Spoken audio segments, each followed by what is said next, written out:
Hi, everybody. Hello. How are you all tonight? Everybody nice and cool? Yeah. Good, good. My name is Lori Fazio. For those of you who don't know, I'm the president of RJ Julie. And I am so excited for you to get to hear from Ann Leary tonight. This book, I was talking to Ann earlier, and I had so much fun with this book that every time I finished one of the essays, I was like, oh, that's my favorite. And then I go to the next one, I'm like, oh my God, that's my favorite. And there were times where I had to stop and think, and then I would laugh out loud. And I'm like, I don't know that I should be laughing at that. But I was like hysterically laughing. It was fabulous. So Ann Leary is a best-selling author. She's written a lot of novels, and she has another memoir. And these are essays that I think you're just gonna really, just enjoy, and you're gonna enjoy hearing from Ann. And we're thrilled as always to have Ann visit us here at RG Julia. So please welcome Ann Leary.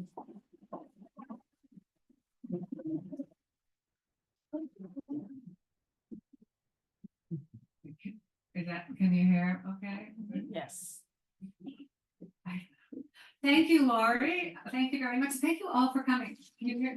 Should I just be like this? Can you hear okay? Yeah. I'm really deaf, so I'm sensitive to quick. Yeah, I feel like I'm okay. Yeah, that's fair. Okay. Thank you all for coming. And I do love RJ Julia. It's every author, really, I would say it's pretty much my favorite bookstore for many reasons. And I'm thrilled to be back here. I always love to support independent bookstores, and many didn't make it through COVID, and it's a struggle to stay alive. But RG Julia is always thriving and has the best events, as you all probably know. So I've done a number of events since this book came out, and I usually have a conversation partner, but I thought I didn't need one tonight. So we'll see how this goes. But I've tried being nice. It's an essay collection. Most of the essays are original, but some of them were previously published. One was a modern love essay that ended up becoming Amazon Prime did a series of modern love, and my essay was one of those chosen. And then I heard it was chosen, and then I heard nothing else. And because my husband is in the entertainment business, I think nothing is going to happen. Also, I had a book that became a film that took like 10 years. So I kind of looked away, and then I found out that Tina Fey was playing me, and John Slattery, who's actually anyway, we found out because my son, it's such a small world. My son had a friend who texted him and said, dude, I'm at a table read, and I think I'm auditioning to be you. It's so great.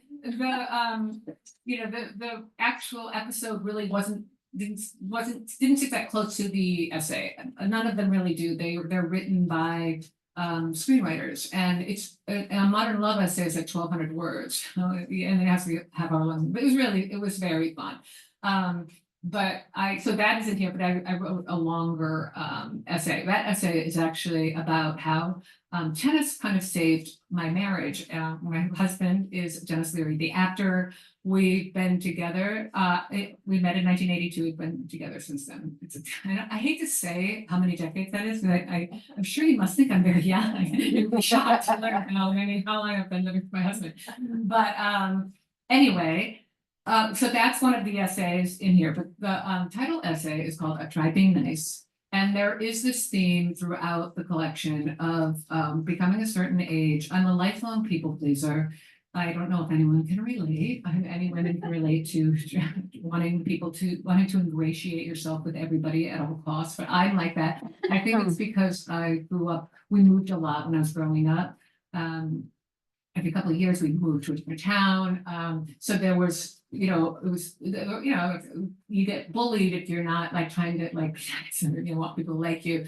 But I think, and I write about it a little bit in here. I think moving a lot helped me become a writer. I lived in libraries. My parents often would move us in the summer because they didn't want to move us in the middle of the school year, but that's where you make friends is at school. So we'd show up in a new town, and great thing about libraries is they're all the same, like the Dewey Decimal System is the same. And I lived in the stacks, I was obsessed with dogs, horses, anything animals, so I knew exactly where to find those books, and then always read, all the Black Stallion, all the, books about horses and Lad of Dogs, some of these books, by the way. Lassie Come Home, these books I loved growing up. I revisited years ago at my local library. I was like, oh, Lad of Dog, I read that. And I guess it was written maybe in the early 20th century, late 19th century. There's so much animal abuse, and I didn't like at one point the master of these collies thinks one of the collies chewed something up, and he beats the collie with a whip. And the collie, the noble collie, says, but he was right, because he thought he was like. I was like, wait, what? I love this. I was like, what child was it? And I was like, But anyway, I think the animal books, my gateway book to actual books about humans was The Red Pony by John Steinbeck that I read actually The Grapes of Wrath was this book. I know I was young because I got so much attention reading it around grown-ups because it's like this big thing. And I do tell parents, John Steinbeck is really accessible to children, and The Grapes of Wrath was the first book that I wasn't in, I was interested in the story, but I was actually, if you've read the book, I'm sure many of you have, there's a structure to it that was easy for me to understand, but also fascinated me, which, as you might remember, there's this Joad family, I think they were, and one chapter is about them. The next chapter pulls back, it's about the Dust Bowl, the Depression, and I remember that was the first book I read that I thought, like I was really interested in what the writer had done. So that's a little about me as a writer. But back to the book. The title essay is about something that happened. We lived up in Litchfield County, Connecticut, and about 7 years ago now, I guess we moved to Crotona, New York. It's in Westchester County. And we live on a road that's like it's a dirt road that everyone walks on. The real estate broker said, just so you know, everyone walks it. And I was like, oh, that's great, because there won't be a lot of traffic, but everyone walks, and a lot of them walk with loose dogs. We have 2 unhinged rescue dogs, and we had another dog at the time, who was normal. But they're not, but one of our dogs really just doesn't, he will fight other dogs. And so this woman would come down the street, and actually, Simon & Schuster Legal made me change the breed of the dog because the breed is not a common breed. And I had to change it to, I called her, the breed lady, let's say collie lady, but it wasn't collie.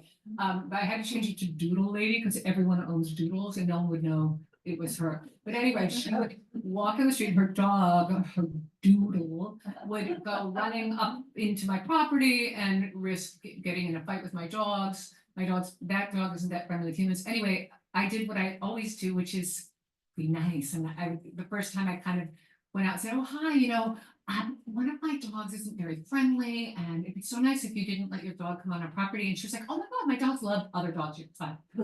Right? So I was like, do you not know anything? But I didn't say that. I was like, okay, and drove away. And then it kept happening. Like she knew I didn't like it. A few more times I was like, I'd really prefer if your dog, and she was like, it's fine. And then one time I actually just kind of glared at her and picked up my phone because at one time I said, there's a leash law in this town. And she's like, but my dogs are under my control. And I was like, well, and I didn't say, but I thought the dogs don't know anything that you're saying.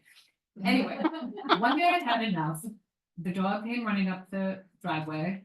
I get up at 5:30 in the morning, but I write, and I often don't get dressed until 2 in the afternoon. So it was a winter day. This woman and her friend were power walking down the street. Her dog came running up. The paw prints were in the driveway, and I was like, "That does it," because my dog had just been out. It would have been bad. So I got in my car and I drove after them, and then because I couldn't catch them, they power walk. And as I drove past, I didn't know what to say, so I kept going. But they saw me because they knew my car. And then I turned around and came back, and I saw them get like, oh, that's kind of scary, right? Because she's coming back. And then I drove. As I got back to them, I rolled down the window, and without even thinking, instead of smiling this time, I just said, "Look, I tried being nice." And the woman, like, staggered backwards, like, wow. And I was like, oh, wow, I can't think just the most powerful thing. And then I got kind of unleashed. It wasn't okay. I was like, I went from being, too nice to being like, almost aggressive. But that is something that it's also a theme in this book. It's getting to a certain age. If you're a man, don't be embarrassed, but embarrassment. That happens.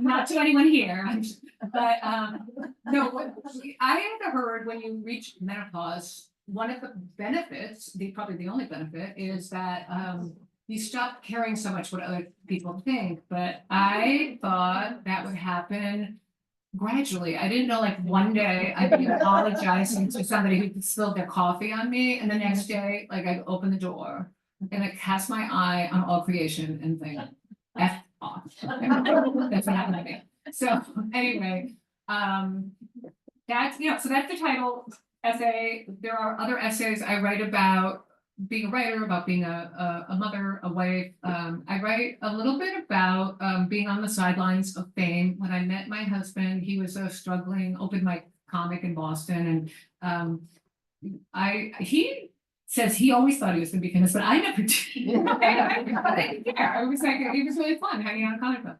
But he did actually, become known. And so we kind of had this fun thing of, going, the first time we went to a red carpet event, we were total rubes. There's an essay in here about when the first time he made a movie, we got to go to LA, and we were broke. So we had 2 children. We lived in a mouse infested tiny apartment with one of our baby had to sleep with us with no place else. So anyway, they put us up in this huge house in Santa Monica, and they gave us, in those days, I think everything's changed, but they really paid drug dealer wages and gave you luxurious things when you acted in a movie. And they asked it, they were going to give us a car to use to drive around.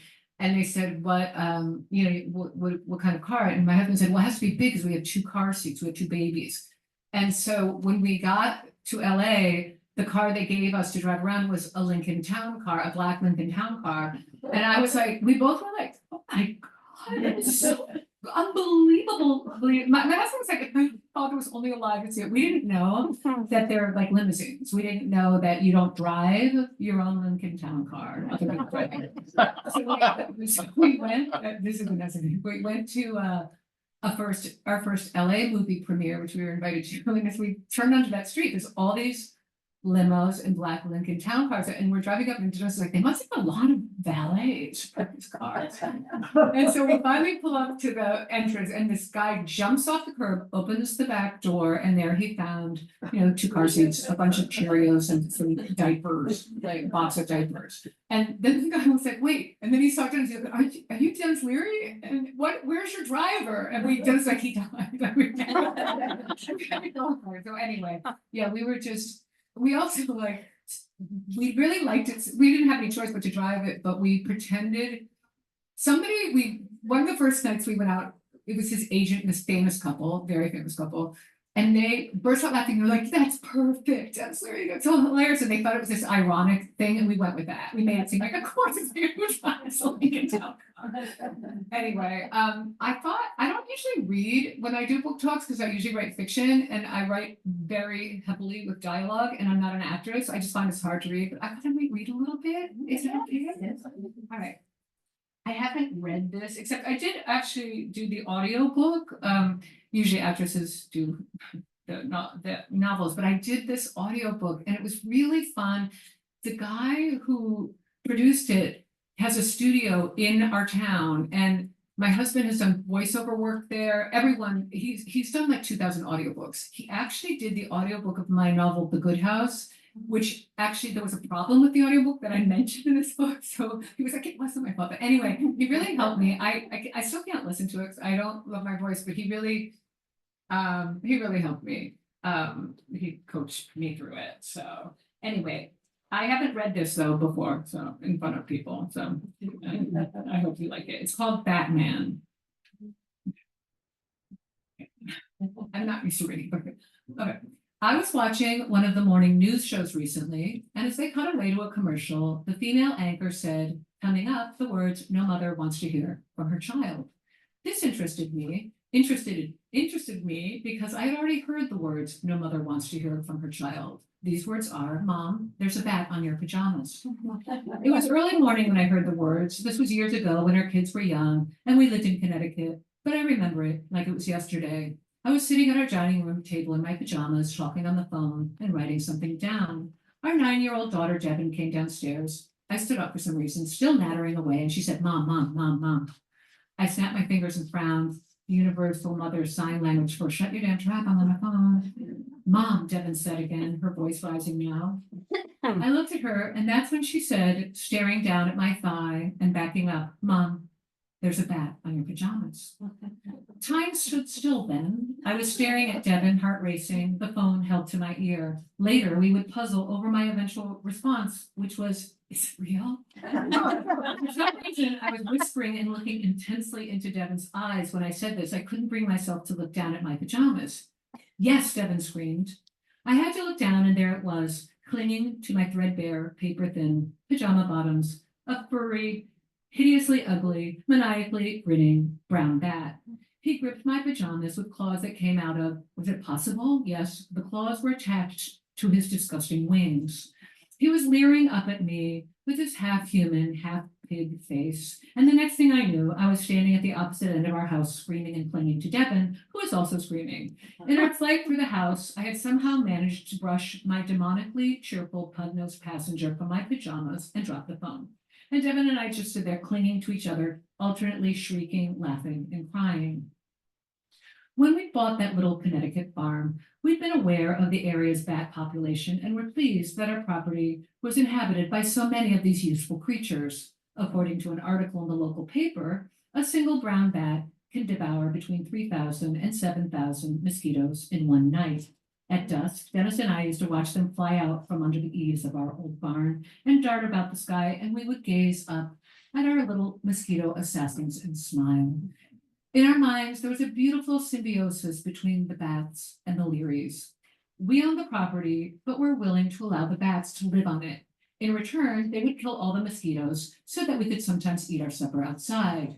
We lived under the misconception that there was a mutually understood unwritten treaty clearly defining the boundaries of our territories. The bats got the whole outside.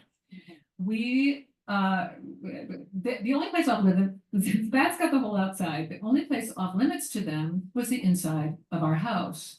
We knew that bats sometimes carry rabies, but what we didn't know was that up close, a bat's creepiness quotient is off the charts, and like a terrorist, it doesn't set much store by boundaries. It rules through fear and intimidation and travels about with the smug knowledge that it can go anywhere it damn well pleases, and it does. I'm a little embarrassed that we had so many bat invasions. We went through a long period when we kept forgetting to close the chimney flue. If you're new to country living, please take my advice and never leave the chimney flue open in the summertime. The first time we did this, we were in a rented house. It was before we moved up to the country full time, and we're not so wise about the wild things that fly and crawl and slither into country houses at all hours. Our children were very young, maybe 3 and 5 years old, and our friends Ted and Amanda were visiting for the weekend. Long story short, I left the flue open, and after dinner, we saw something fluttering around the living room. I wonder what that is, Dennis mused. Then the thing came fluttering into the room, aiming straight for Dennis's head, and all hell broke loose.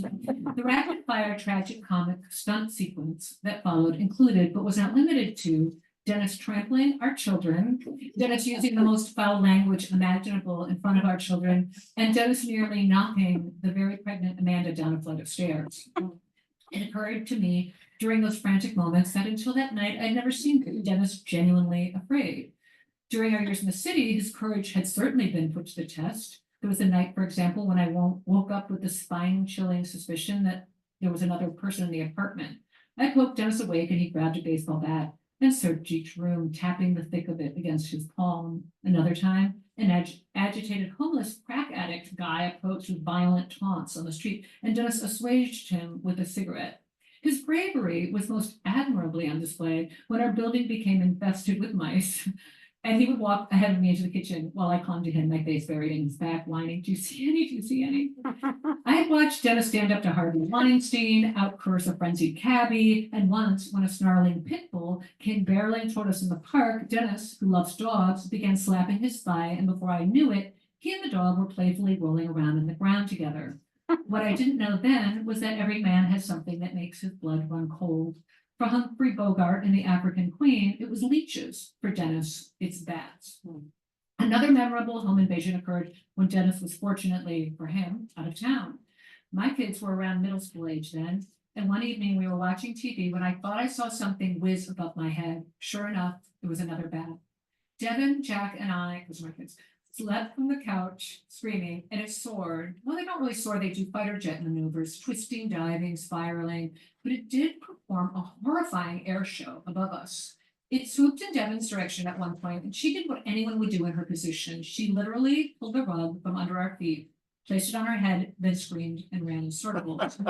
My son, being over 6 feet tall in ninth grade, felt like an easy target. So he assumed a squatting position and sped across the living room in a sort of crab walk, bellowing about rabies.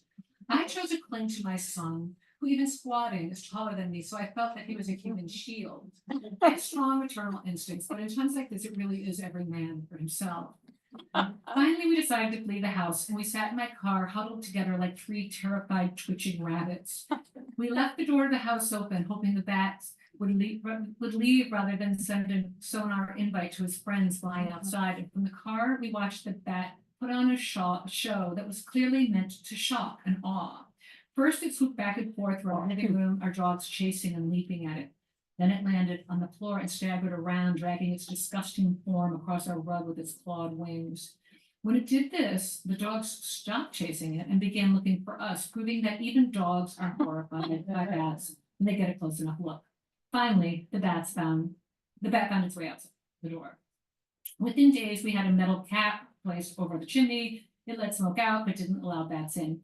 We knew where the bats lived. They were in a tiny crawl space above our attic ceiling. We saw dozens of them fly out of their attic, their little air vent each night. We saw the stain of their droppings on the white clapboards up there, which was kind of gross, but this setup was fine. We never used the crawl space. A few years later, we decided to have our bathroom redone. First, the shower needed to be fixed. Then we determined that the shower needed to be replaced, and before long, we had a contractor in who suggested we have the entire bathroom gutted and rebuilt. The contractor wanted to expose beams and make a vaulted ceiling. As he pointed to the area of the ceiling that he would be destroying, I realized that the area above it contained our chamber of bat horrors. I don't like the idea of opening that up, I said. We've had some issues with bats. No problem, said Joseph, the contractor. It just opens up to the crawl space, not the outdoor. I know, but we have bats in the crawl space.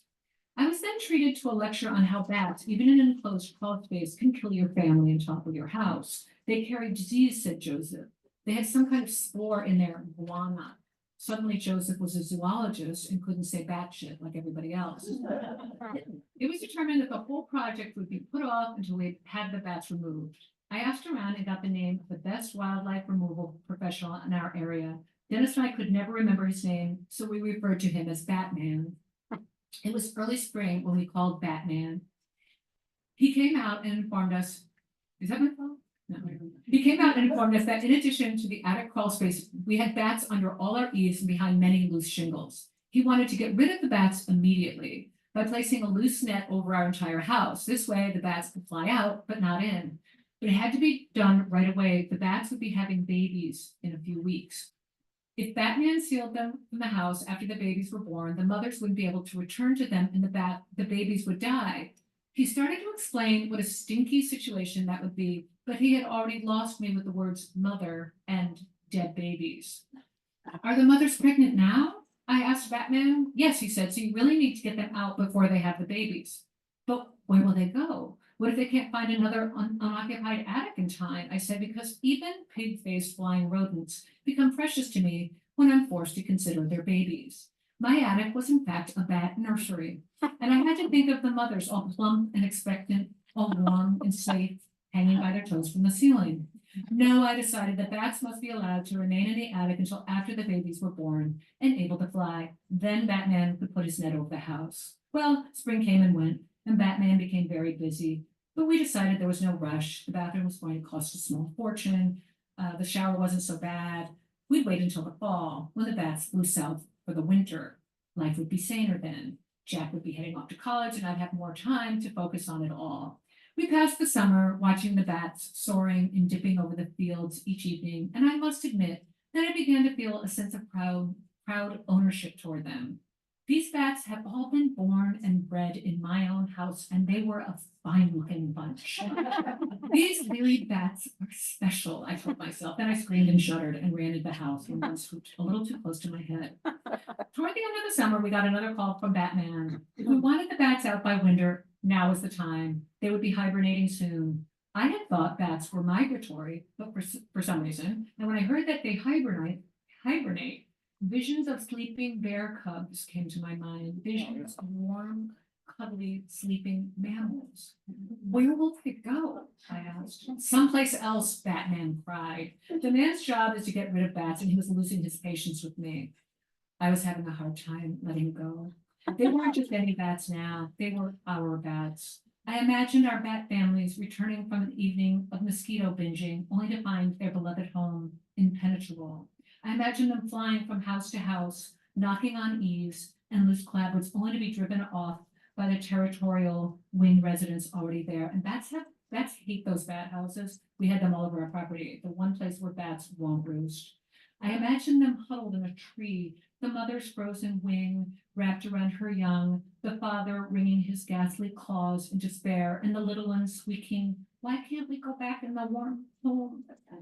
Because the selfish witch lady wants the whole place for herself to. We'll wait until next spring, I told Batman. Let's wait until the early spring before they have their babies. We decided the bathroom was fine the way it was.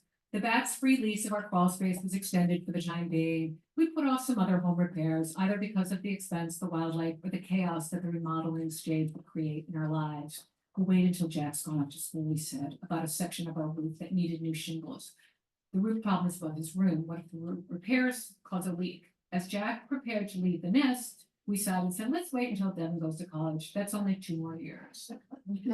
Should I continue? It's a couple more pages. Again. Sure. No. I get more? Okay. Yeah. Jack left for college, and during Devin's last 2 years of high school, Dennis was often working and staying in the city during the week. When it was just Devin and me at home, most of the household rules fell by the wayside. Family dinners had always been an important time, but Devin usually had plans after school, so we ate whenever we could, often not together. Dennis and I have a king-size bed, and the kids and I loved watching movies and favorite shows from that bed, surrounded by our dogs and snacks and drinks. During those last couple of years, Devin would bring in her books and homework, and we'd work side by side. Often, if we didn't have too much work, we'd watch movies late into the night. One night, I decided it was time for Devin to watch a movie that I treasure above almost any other, Grey Gardens. I'm talking about the classic, the original documentary by the Maysles brothers. It's about an elderly mother and her middle-aged daughter, Big Edie and Little Edie Beale, who were closely related to Jackie Onassis. They had once been beautiful and very wealthy. Now this wildly eccentric pair lived in their falling down mansion, Grey Gardens, in the most exclusive estate area of the Hamptons, surrounded by squalor, their fortune gone, the decrepit house overrun with cats, raccoons, and fleas. I've seen it dozens of times. I've always been madly in love with the Edies, and since they were mother and daughter, I thought it would be a great bonding experience to share the film with my own daughter. Devin and I arranged ourselves in the bed as usual and started watching. As I had hoped, she loved it as much as I did. We rewound and played again and again the moments when the filmmakers showed the younger, more beautiful versions of the women. They were so fascinating, so wonderfully eccentric, such delightful messes, these Beales. Oh my God, we cried when Big Edie offered corn on the cob to the film crew from her filthy bed. I asked Devin to pass me the chicken. We sometimes had dinner in bed that way. When she reached for it, she found that our dog Daphne was trying to devour it. Well, is anything left? I asked. I was starving. Devin had gotten a thigh, but not the drumstick. Daphne had gotten the thigh, but not the drumstick. And after Devin wrestled it from the dog's jaws, I brushed it off and ate it. Devin discovered the bag of chips we'd opened the night before behind one of the pillows, and we ate those too, smiling indulgently at the antics of the wonderfully eccentric Beales. Edie, Big Edie shrieked whenever little Edie left in her room. That's what you sound like when you call me, Devin. What? I don't. We were thirsty, so I paused the movie while Devin went downstairs to get us some drinks. I wanted dessert. Devin! I called again. She bought the drinks and a big carton of ice cream, and we dug in and restarted the movie. She didn't mention that I had just done the very thing I said I never did. I'd Big Edie'd her. She knew that I wasn't trying to be funny, that I'd only realized what I was doing it when I did it, and that it was a little embarrassing for me. We continued watching until Big Edie offered the film crew a taste of her liquefied ice cream. Devin's dripping spoon paused midair. The ice cream carton nestled between us. She looked at me. She looked around the room. I have to finish writing a paper, she said, grabbing the paper plates and ice cream carton and leaping from the bed. No, stay. I said, Dad, right over there. It's due tomorrow, she called without looking back. I paused the movie. Fine, we finished watching it another night. It was disappointing though. I wanted to hear Devin's take on the Beals. How had they ended up the way they did? I mean, what exactly was wrong with them? Little Edie appeared to have some kind of mood disorder, but maybe she'd just been driven to the brink of madness by her wildly narcissistic mother. Why didn't she leave already to go make a life for herself? Why did she and her mother, who'd once been so glamorous, choose to live like hermits in that falling down pile of a house? They'd always had strong opinions about society and men. Had they let themselves and their house go out of anger toward Mr. Beale or out of spite toward the snobby town? Did the raccoons and cats drive him away? I heard a scratching noise above me. The bats. Why were the bats still here? I jumped up, shooed the dogs from the bed, and began to straighten the covers. Would I start feeding those disgusting bats the way the Beals fed the raccoons that had taken over their attic? Why had they let the raccoons take over the attic? It was then that I saw how a gradual decline could have happened to the Edies without them even being aware of it. They'd fix things later, they kept promising, only later never arrived. The house became embarrassing. They kept putting things off just as we'd been doing, waiting until this thing happened or that happened. Meanwhile, they adapted themselves to each level of Grey Garden's decline. Their world grew smaller. They saw people less and less, and animals became their closest friends and neighbors. Finally, the house was condemned, and in a sense, so were they. I called Batman the next day. Devin and I did watch the rest of Grey Gardens eventually, and we since watched it many times, but not until after Batman, the Roofer, and contractor Joseph came back and helped restore us and our house to something resembling sanity. Thank you. Was that long? Because I have to. I don't know what to do. No, it was great. Do you have any questions or what? I don't know what the kind of lessons. Questions? Yeah. Any questions? Yes. I have a question about I know you've written other books, but when you write essays, which are true, Right. and you're writing about your family, did you have to talk with your kids and like ask them, is there anything off on it? And the same with your, a famous husband.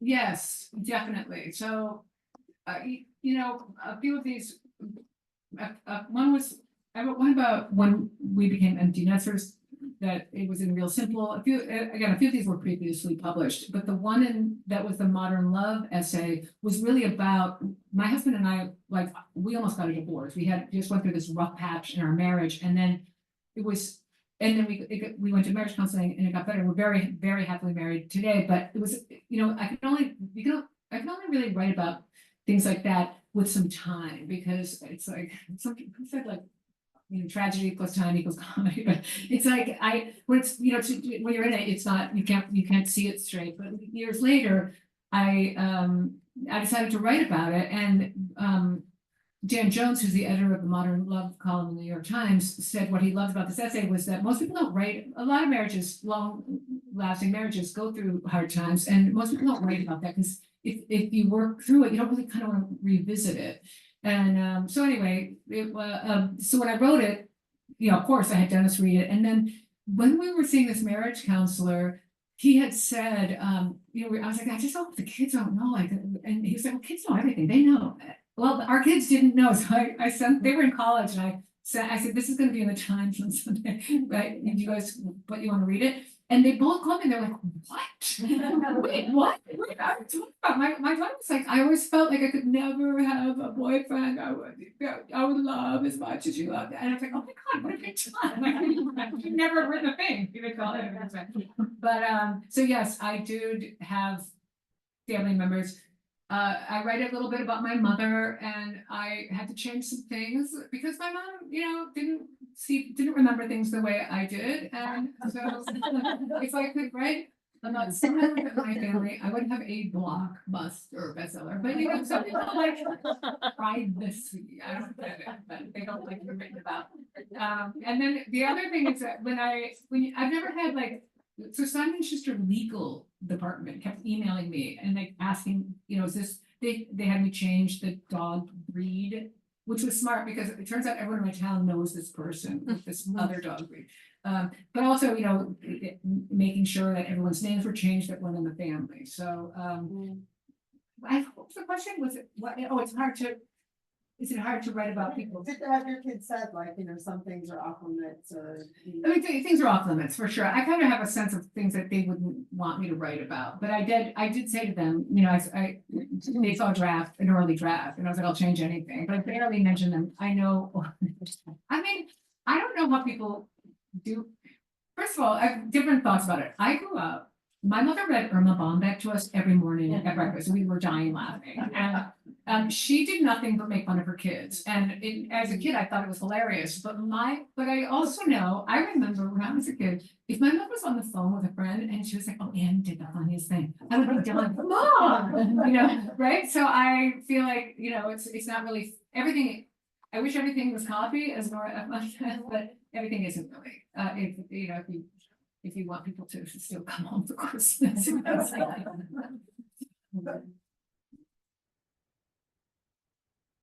Yeah. Keep a journal. I do. Journal sounds a little organized, and I have little notebooks everywhere and scraps, and just even driving down here. I was writing like this on the back, probably something, so I find these things. I'm not very organized, but I do. I guess it's not so much a journal as I write notes about, especially if I'm working on a novel. I'm always thinking about the novel. I actually I'm starting a new novel now, but I actually prefer to write fiction. I love being in a different world. My last novel, The Foundling, was set in the 1920s. And it involved a real place where my grandmother worked. It was a eugenics asylum in central Pennsylvania. And I researched it for many years, and it took many years to write. And I was writing another book in the meantime. But I love being in another world. And even if it's contemporary fiction, I'm always there. And my kids would complain when I was driving them to school, driving them around, they would be like, Mom. And I was always like, what? Because I was thinking I want to get back to that scene. And I kind of grew up again, like a little bit lonely and always in an imaginary place. So I tend to dissociate very gladly. So when I'm writing nonfiction and writing personal essays, I have to say I've had a lot of anxiety before it came out, because I felt like if it was poorly received or reviewed, it would feel like, if someone was like a novel, they might just not like my characters, the plot, but if they don't like my essay, they don't like me. So it's really gratifying that it has gotten some really nice notice.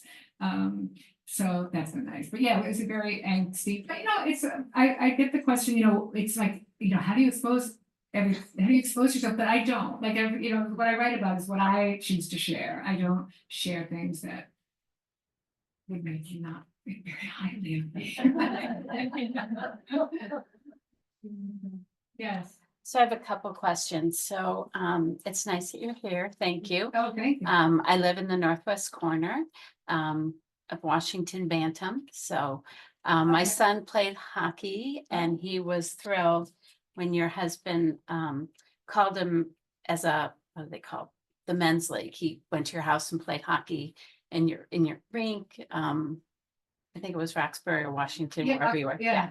So, and he just thought your husband was the coolest. Oh. But, and he, you know, we appreciate all you did in that community and we miss you dearly. But anyway. Oh, thank you. So a couple things, I was interested, I read somewhere, that you are interested in like personality, you know, personality tests and things. Yeah. So, would you consider yourself an introvert and what are you like? Are you referring to like the MBTIs? Are you referring to the Geneagrams? Like, I just was I know curious. Yeah, so that's a good question. So yeah, I do write about that. So yeah, I am an introvert and people don't believe that because I actually seem very outgoing, but Mhm. I'm a socially anxious mess. I'm a recovering alcoholic. I used to drink to be around the people. Yeah. And I honestly am a bit of a hermit. And fortunately, my husband is too. Like he's just like when we moved to the town where we're living now, we love Rothbury. And I have to say, for an introvert, I did become a volunteer EMT and was very Yeah, involved in yeah, the community. yeah.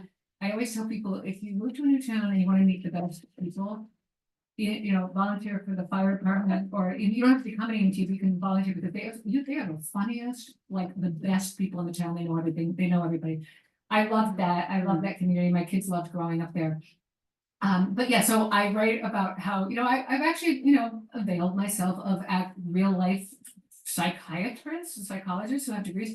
But if I see a personality test online, I take it. And like, Yeah. maybe there's something in this. And I actually go, I know which ones you're talking about that have like the 4 letters. Like, like I the- forget which one I am, but I'm definitely an introvert. But I like the ones that are like, what animal are you? Yeah, yeah. Like, what state are you? And, you know, it's like I waste a lot of time trying to, you know, get to the bottom of where did it all come from. So, Well, that's interesting. I mean, and you mentioned, you know, something about a mess, but we're all imperfectly perfect, right? right. So we all have stuff.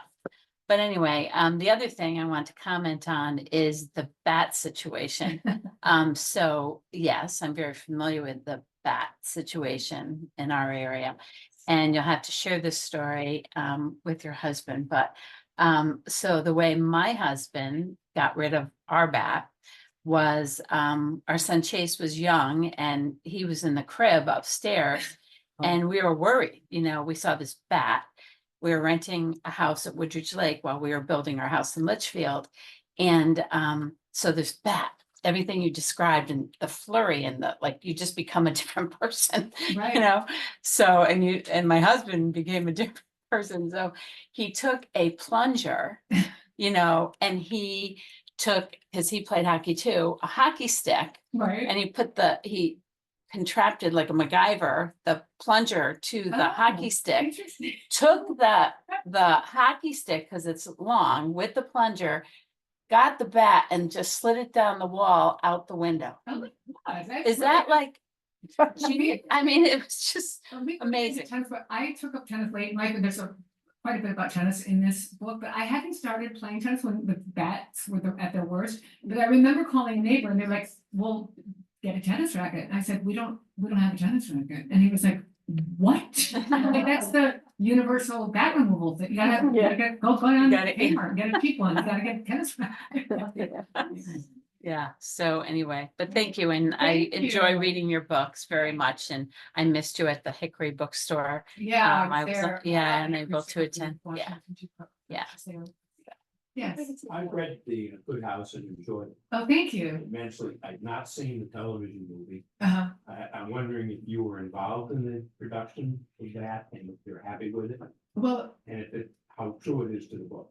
so thank you. Actually, it took so long. It takes so long when you see these movies. Like, remember the movie The Wife with Glenn Close? That was like Meg Mulitzer's book that I read like in 1990. You know, it took forever. But this book, it took like 10 years between, maybe not 10, but many years between when it was optioned. When it was first optioned, Meryl Streep and Robert De Niro were attached to star in it.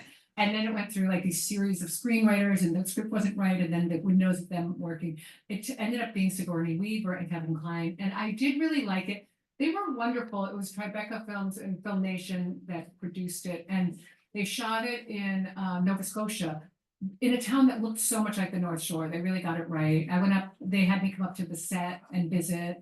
And they actually had me do a scene. My husband is like, makes movies, I should know, but I never go to, the few times I've gone to a set, it's just so uncomfortable. I always feel like I'm in the way. I'm always afraid of walking into the shot or making a noise. It's just awkward, and so I didn't like it. So, but of all people, I should know, like, don't look at the, only thing you need to know if you're in a scene, don't look at the camera. So what do I do? And they said, like, just don't look at the camera. So it was like this bar scene. They wanted like a cameo of the author, and all it was, I was Sigourney Weaver was like supposed to be drunk and like pushing past me, and I was simply supposed to like turn and be like annoyed, but instead there's the camera. I was like. I was like late and they just wrapped it. It's like no one would notice it. I think they like cut, you could barely see it, but I saw it. But yeah, I mean, I don't know. I feel like it was great. You know, it's fine. It was really exciting. I think that but it's not what I would have written, but I really was excited. It was exciting. It was very exciting. And I just feel that even listening to audio books, that when actresses are reading it, it's hard a little bit because it's not the way so sometimes they'll do something with a phrase that wasn't the way I thought of it when I wrote it, but then I realized the reader is not going to read it the way I'm thinking of it. So anyway, I was pleased with it. It was really exciting that it happened. And then the foundling has been optioned, but then it was optioned and like immediately there was a writer's strike. But that might become a limited series at some time. I don't know, but a long time from now. I just look away because it's, you know, it seems like a lot of books get optioned because people want to snap it up and don't want anyone else to get it. And then they're like, well, we're too, you know, we've got better things. So anyway, but it was really exciting. I think we're gonna take one more question and then you'll be able to talk to Ann. We'll have her sign over at the information desk. So don't think if you don't get your question answered, you'll be able to, you know, participate in the Some writers when they decided they wanted to be a writer, and then you do fiction and memoir stuff. You prefer one over the other? I do prefer fiction. My first book was a memoir. It was about our son being born prematurely. We went to London for a weekend. We stayed for 6 months because he was born in the wrong place, the wrong time. That was my first book. But I majored in writing in college. I did always write. I just didn't imagine I'd ever be published. When I had some removed from that really kind of very traumatic experience, but many funny things happened. I decided to work. What happened was my son is very tall. He was playing baseball. I was sitting with the kids in Roxbury at the park, Little League. And one of the moms like, he's so tall. And I was like, well, he was really small when he was born. And I started telling stories, but instead of crying, which I really was like, he's fine now. I actually remembered really funny stuff. And I started telling the stories. And one of the mothers said, oh my God, you should write a book about that. And I said, I am. And I went home and started reading the book. And I sent off like 5 chapters in an outline. Didn't even tell my husband, so I was sure it would be rejected. But anyway, it wasn't rejected. That was my first book. And then, but I do prefer writing fiction. Thank you. Thank you all for coming. I really